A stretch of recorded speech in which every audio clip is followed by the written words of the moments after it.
విశాఖ జిల్లా విశాఖ నగరంలో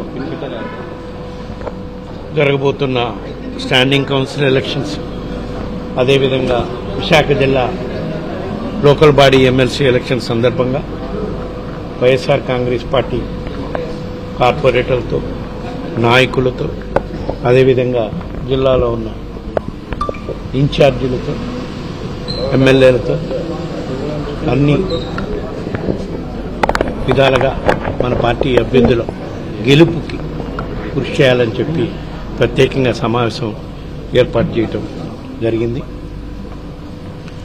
తప్పకుండా వైఎస్ఆర్ కాంగ్రెస్ పార్టీ సింబల్పై గెలిచిన కార్పొరేటర్లు కానివ్వండి, జడ్పీటీసీలు కానీ, ఎంపీటీసీలు కానీ అందరూ కూడా పార్టీ ఇచ్చిన ఆదేశాల ప్రకారం పార్టీ నిలబెట్టిన అభ్యర్థులు తప్పకుండా గెలిపిస్తారని, ఎందుకంటే మా పార్టీ అధ్యక్షుడు జగన్మోహన్ రెడ్డి గారు చెప్పడం జరిగింది.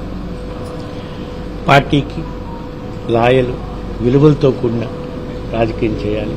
అధికారం ఈరోజు ఉండొచ్చు, పోవచ్చు, కానీ ప్రజల్లో మనకుండే, పార్టీకి ఉండే దీన్ని చూసుకొని మనం ముందుకు పోవాలి అని చెప్పి చెప్పడం జరిగింది. కాబట్టి తప్పకుండా ఈ ప్రభుత్వం అధికారంలోకి వచ్చినాక ఏ విధంగా అయితే కొన్ని అక్రమాలు ఇవన్నీ కార్యక్రమాలు చేస్తున్నారో తప్పకుండా వాటిని తిప్పికొట్టే కార్యక్రమం చేస్తాం. ఈ ఎలక్షన్లో పార్టీ నియమాలకి, పార్టీ ఇచ్చిన సందేశానికి కట్టుబడి మా జగన్మోహన్ రెడ్డి గారు పెట్టిన అభ్యర్థుల విజయం తప్పకుండా సాధిస్తామని చెప్పి ఈ సందర్భంగా తెలియజేస్తున్నాం.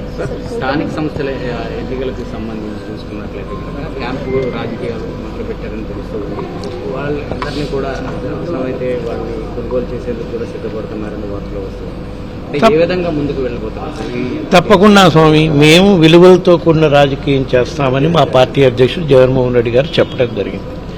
దానికి అనుగుణంగానే స్థానిక సంస్థల ఎమ్మెల్సీ ఎలక్షన్ల వరకు వచ్చేళ్ళకి మాకు మామూలుగా అయితే అసలు 80% ఓటింగ్ వైఎస్ఆర్ కాంగ్రెస్ పార్టీ సింబల్పై గెలిచిన వాళ్ళదే ఉంది. దాన్ని బట్టి మీరు చెప్పండి, ఇప్పుడు అవతల పార్టీ కూటమి తరఫున అభ్యర్థిని పెడుతున్నారంటే వాళ్ళు ఎటువంటి రాజకీయం చేయటం కోసం అభ్యర్థిని పెడుతున్నారు అంటే డబ్బు ఆశ చూపించి, పదవుల ఆశ చూపించి మా పార్టీ సింబల్పై గెలిచిన వాళ్ళని కొనుగోలు చేయటమా, ఏం చేసే కార్యక్రమం చేసి ఎట్లయినా గెలవాలి అని వాళ్ళు కుట్రపూరితంగా చేసే కార్యక్రమం చేస్తున్నారు. దానికే కదా మేము చెప్పాం, మా పార్టీ అధ్యక్షుడు జగన్మోహన్ రెడ్డి గారు ఇచ్చిన ఆదేశాల ప్రకారం మా పార్టీ సింబల్పై గెలిచిన ప్రతి ఒక్క వైఎస్ఆర్సీపీ నాయకుడు తప్పకుండా మా అధ్యక్షుని ఇచ్చిన పిలుపు మేరకు పార్టీకి లాయల్గా ఉంటారు. తప్పకుండా పార్టీ తరఫున నిలబడ్డ, స్టాండింగ్ కౌన్సిల్లో నిలబడ్డ 10 మంది కానివ్వండి, రేపు ఎమ్మెల్సీ ఎలక్షన్లో నిలబడబోతున్న మా సీనియర్ నాయకుడు బొత్స సత్యనారాయణ గారు మంచి మెజార్టీతో గెలుస్తారు. మా పార్టీపై ఏ విధంగా నమ్మకంతో ప్రజలున్నారో దాన్ని గెలిపించి నిరూపిస్తారని చెప్పి కూడా మేము ఈ సందర్భంగా తెలియజేస్తాం. స్టాండింగ్ కమిటీకి సంబంధించి చూసుకున్నట్లు కొంతమంది కార్పొరేటర్లు సైతం కూడా వాళ్ళు పార్టీలో జాయిన్ చేసుకున్నారు.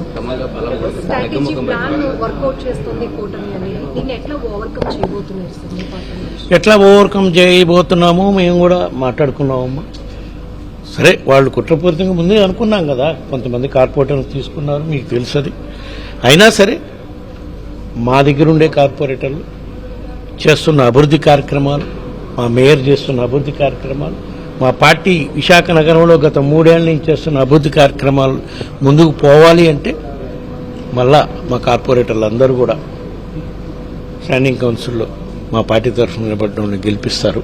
తప్పకుండా ఇప్పుడు చేపట్టిన అభివృద్ధి కార్యక్రమాలన్నీ కూడా ముందుకు తీసుకుపోవాలని ఆశిస్తాం.